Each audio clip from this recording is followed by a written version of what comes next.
Hello guys, welcome to extreme computer Pathshala. आज ये हमारी डाटा रिकवरी की 7वीं क्लास है। आज इस क्लास में हम हार्ड डिस्क ड्राइव का बूटिंग प्रोसेस सीखेंगे, मतलब कि हार्ड डिस्क ड्राइव कैसे चालू होता है वो सीखेंगे। और हाँ फ्रेंड्स, अगर आपको रीडिंग मटेरियल कुछ चाहिए तो आप मेरा कांटेक्ट करके ले सकते हो। मैं आपको भिजवा दूंगा, वो कुरियर कर दूंगा। अगर गुजरात से बाहर के हो, अगर सूरत के नज़दीक रहते हो तो आप आके ले सकते हो। और अगर इंडिया में कहीं भी हो और आपको रीडिंग मटेरियल कुछ चाहिए डाटा रिकवरी के रिलेटेड, तो आप मेरा कांटेक्ट करके ले सकते हो। मेरा कांटेक्ट डिटेल नीचे डिस्क्रिप्शन में है। तो आज ये 7वीं क्लास है, तो इस क्लास में हम हार्ड डिस्क ड्राइव का बूटिंग प्रोसेस और सर्विस एरिया क्या होता है वो सीखेंगे। हार्ड डिस्क ड्राइव का बूटिंग प्रोसेस मीन्स की फ्रेंड, हार्ड डिस्क ड्राइव कैसे चालू होता है। तो पहला है पावर ऑन। जब भी आप कंप्यूटर चालू करोगे तो हार्ड डिस्क होता है उसका पावर ऑन होगा फ्रेंड्स। पावर तब भी ऑन होगा जब आपका जो मदरबोर्ड और कंप्यूटर के जो सब कंपोनेंट ओके है। तब जब आप कंप्यूटर चालू करते हो तो जो आपका कंप्यूटर का मदरबोर्ड का बायोस होता है वो आपके हार्ड डिस्क को डिटेक्ट करेगा कि आपका हार्ड डिस्क कंप्यूटर में कनेक्टेड है कि नहीं है फ्रेंड्स। बाद में जो पावर सप्लाई होता है आपका कंप्यूटर का, उसमें से पावर जाएगा आपकी हार्ड डिस्क की जो पीसीबी होती है उसमें। बाद में हार्ड डिस्क चालू होता है। तो पहला स्टेप है वो है पावर ऑन फ्रेंड्स। ये है पावर ऑन। जब भी कंप्यूटर चालू करोगे तो हार्ड डिस्क ड्राइव में सीधा ही पावर चालू हो जाता है और आपकी जो हार्ड डिस्क की मॉडल नंबर सबकी जो डिटेल होती है वो मदरबोर्ड में स्टोर होगी और मदरबोर्ड आपको दिखाएगा। बाद में है self test electronic components friends. Power आ जाने के बाद आपकी हार्ड ड्राइव होती है वो ऑटोमेटिकली सब कंपोनेंट को चेक करेगी, वो बराबर काम कर रहे हैं कि नहीं कर रहे। तो ये है सेल्फ टेस्ट इलेक्ट्रॉनिक कंपोनेंट। अगर कोई कंपोनेंट खराब होगा तो आपकी हार्ड डिस्क चालू नहीं होगी फ्रेंड्स।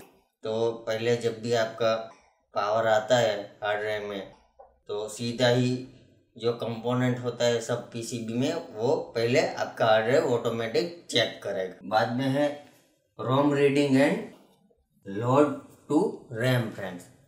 ये जो रोम होता है वो एक आईसी होता है, मैंने आगे के क्लास में बताया आपको।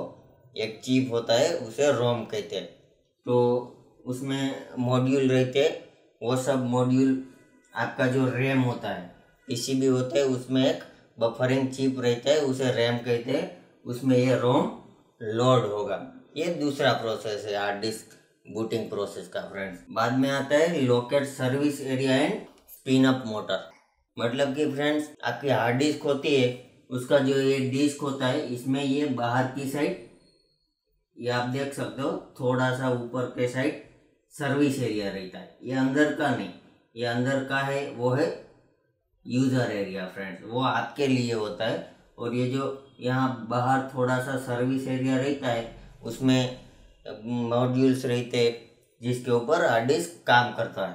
तो ये जब रोम रैम में लोड हो जाएगा उसके बाद ये जो सर्विस एरिया होता है उसको लोकेट करेगा आपका हार्ड ड्राइव।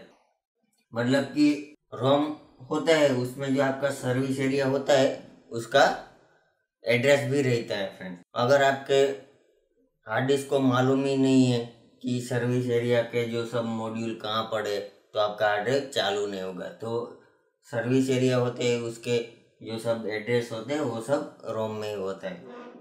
तो इसके बाद आपका सर्विस एरिया लोकेट होगा। ये हो जाने के बाद फ्रेंड्स स्पिन अप मोटर, मतलब कि रैम में लोड हो जाने के बाद सर्विस एरिया रीडिंग हो जाने के बाद आपका हार्ड डिस्क होता है वो जो मोटर होता है अंदर उसको स्पिन अप करेगा, मतलब कि चालू करेगा फ्रेंड्स। स्पिंडल मोटर रहता है, मैंने आगे बताया था, बराबर से मेरी क्लास देखी होगी तो आपको मालूम होगा। तो सर्विस एरिया लोड हो जाने के बाद आपका जो स्पिंडल मोटर होता है वो चालू होगा, मतलब कि उसकी आपको आवाज़ भी सुनाई देगी स्पिन अप होगी तब। ये बहुत ही फास्ट प्रोसेस होता है। आप मुंह हिलाओगे इतनी देर में तो ये सब हार्ड डिस्क आपका प्रोसेस कर लेता है। तो ये बहुत ही फास्ट प्रोसेस होती है फ्रेंड्स।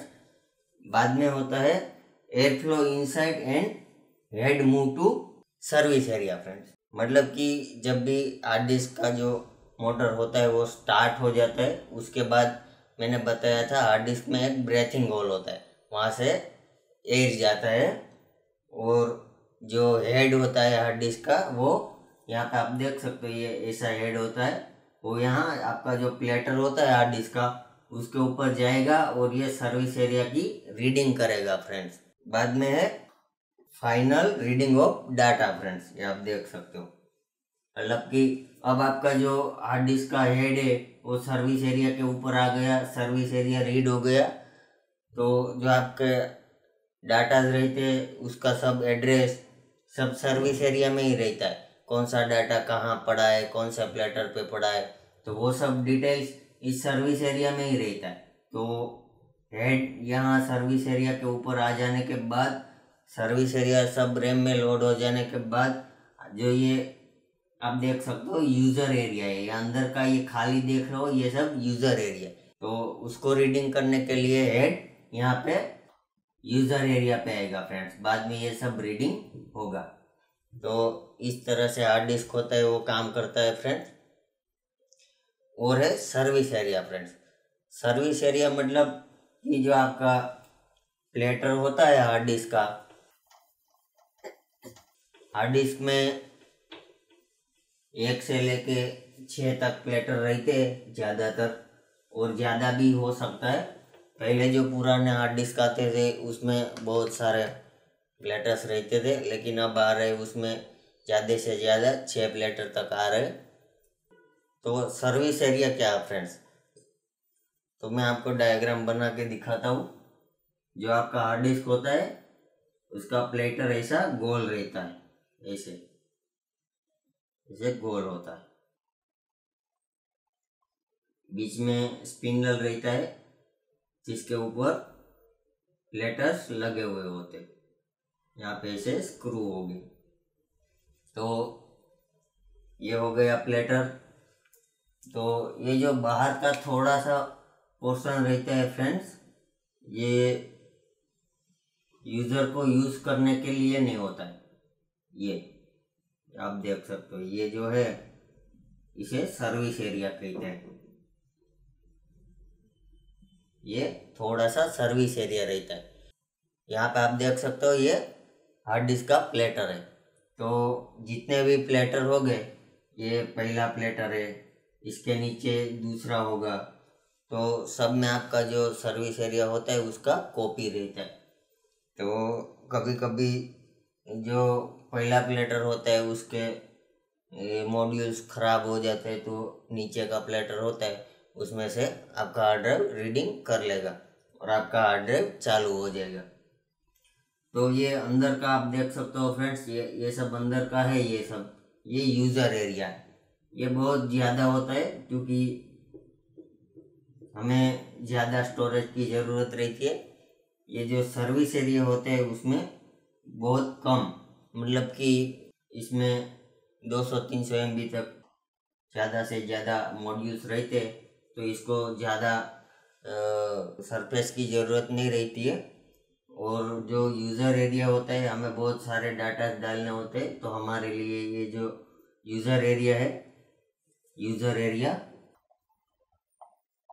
तो ये बहुत ज़्यादा होता है।